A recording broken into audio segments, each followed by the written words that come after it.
آج ہم سعودی عرب کی مساجد پر بات کر رہے ہیں. جو تحقیق اور مضامین ملے ہیں ان کا تھوڑا گہرائی سے جائزہ لیں گے.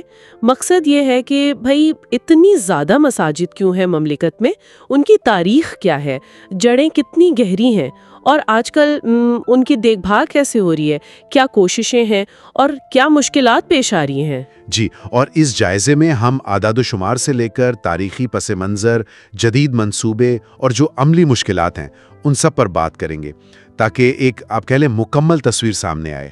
ٹھیک ہے، تو شروع کرتے ہیں تعداد سے.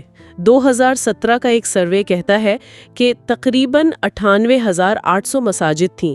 حالانکہ ملک گیر تازہ ترین اعداد و شمار شاید نہ ہو، لیکن یہ تعداد تو یقیناً بڑی ہوگی. مثال کے طور پر صرف مکہ کو دیکھیں تو رمضان 2025 کے لیے مساجد کی تعداد 849 تک بڑھائی گئی ہے. جی ہاں، تاکہ زائرین کو جگہ مل سکے.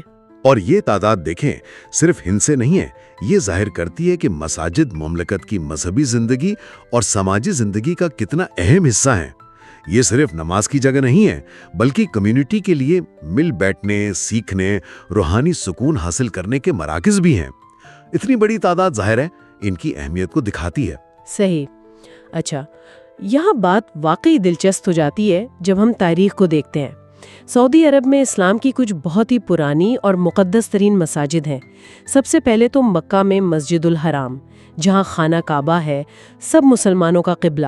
پھر مدینہ میں مسجد النبوی، جسے خود پیغمبر اسلام صلی اللہ علیہ وسلم نے بنایا، اور وہیں آپ کا روضہ مبارک ہے. بالکل، اور مدینہ میں ہی مسجد القبلتین بھی ہے، وہ جگہ جہاں نماز کے دوران قبلہ بدلا تھا، یروشلم سے مکہ کی طرف. اسی طرح مسجد قباء، جو کہتے ہیں کہ مدینہ میں ہجرت کے بعد بننے والی پہلی مسجد تھی، اس کی بھی اپنی ایک خاص تاریخ ہے. جی ہاں، اور ان کے علاوہ مکہ کے قریب میدان عرفات میں مسجد نمرہ، جہاں حجت الوداع کا مشہور خطبہ دیا گیا تھا. پھر منی کے قریب مسجد خیف، جسے مسجد بیعہ بھی کہتے ہیں، سنا ہے 761 عیسوی کی ہے، جہاں انصار نے بیعت کی تھی. صحیح. اور شمال میں جائیں تو دومت الجندل میں 7ویں 8ویں صدی کی مسجد عمر ابن الخطاب. اس کا مینار بہت پرانے طرز کا ہے. جی. یہ جگہیں صرف تاریخی عمارتیں نہیں ہیں، یہ تو یوں سمجھیں کہ اسلامی تہذیب کے نشان ہیں. نسل در نسل عقیدت کا مرکز رہی ہیں، تاریخ کا حصہ ہیں. ان کی وجہ سے سعودی عرب کا عالم اسلام میں ایک خاص مقام ہے. بالکل. اب اگر آج کل کی کوششوں کو دیکھیں تو 2018 میں ولیعہد شہزادہ محمد بن سلمان نے ایک بڑا منصوبہ شروع کیا تھا، تاریخی مساجد کی بحالی کا. مقصد تھا کہ ملک بھر میں 130 ایسی مساجد کو ان کی اصل شکل میں لایا جائے. جی ہاں، یہ کافی بڑا پروجیکٹ تھا. پہلے مرحلے میں سنا ہے 50 ملین ریال لگے اور 30 مساجد بحال ہوئیں. اور پھر 2022 میں دوسرے مرحلے کا بھی اعلان ہوا، جس میں مزید 130 مساجد شامل ہیں. اور دیکھیں، اس بحالی کے ساتھ ایک اور دلچسپ پہلو جڑا ہے، وہ ہے ماحولیات کا. یہ مساجد کو سرسبز بنانے کا جو اقدام ہے، یعنی گریننگ آف ماسکس انیشیٹو، یہ صرف درخت لگانا نہیں ہے، بلکہ کوشش ہے کہ مساجد کو پائیداری کے جدید اصولوں سے جوڑا جائے. اچھا. جی، مقصد صرف ماحول بہتر کرنا نہیں، بلکہ شاید یہ پیغام دینا بھی کہ ہم اپنے ورثے کو ماحولیاتی ذمہ داری کے ساتھ محفوظ کر رہے ہیں. سنا ہے 5 مراحل میں 100 مسجدیں اس کا حصہ بنیں گی. یہ تو بہت اچھی بات ہے، لیکن اتنے بڑے نیٹ ورک کو چلانے میں کچھ عملی مشکلات بھی تو ہوں گی نا؟